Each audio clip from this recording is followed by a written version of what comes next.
Bon, ben Charlie, tu vois, moi, le rugby, ça a commencé quand j'étais gamin.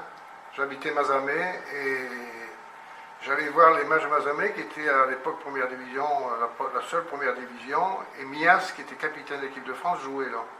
Et cette passion, ça m'est resté. Quand je suis rentré ici, à l'armée, j'ai rejoué au rugby et c'est là que j'ai voulu créer un club à Armentières. Parce que c'était un club qui charriait des vertus et je voulais que les gens en profitent. Moi, c'est Roger Coudert qui m'a fait connaître le rugby. Au tournoi des 5 Nations, à la télé, on regardait donc en noir et blanc. Et j'en ai fait un peu au lycée, à Paul-Hazard.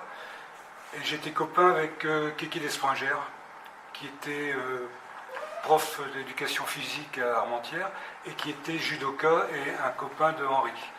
J'allais voir des combats parfois, parce qu'Henri était 3e dan, ceinture noire 3e dan.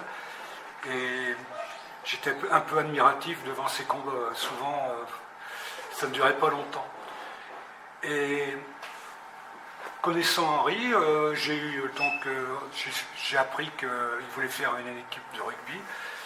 Et à la Choc, on était 3 copains, Jacques Blancard, Maurice Espingère et moi, qui avons adhéré au club. Et on était donc à la première réunion en 67. Au Café du Commerce. Et le club est démarré en 68. Alors la première année, on avait un tout petit budget. Alors, le maire d'Armentières nous avait accueillis et nous a donné le terrain numéro 2 qui était d'abord destiné au football. Il y avait une tribune. Et on a fait l'apprentissage. Notre premier match amical a eu lieu à Saint-Paul-sur-Mer. Ça s'est très, très bien passé.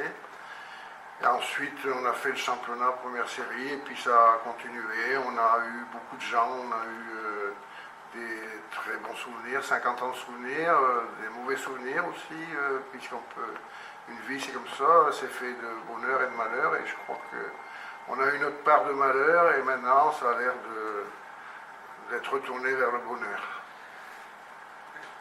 Ce qui ressort de tout ça, c'est l'esprit de famille du club. Donc il y avait une grande solidarité et je pense à la solidarité pour Ducaju. Quand Ducaju a été blessé, il était à l'hôpital à Zuidcote et tous les jours, un membre du club allait chercher sa femme et la conduisait à Zuidcote pour qu'elle ne doive pas prendre le train ou autre. Donc moi ça m'a marqué ça.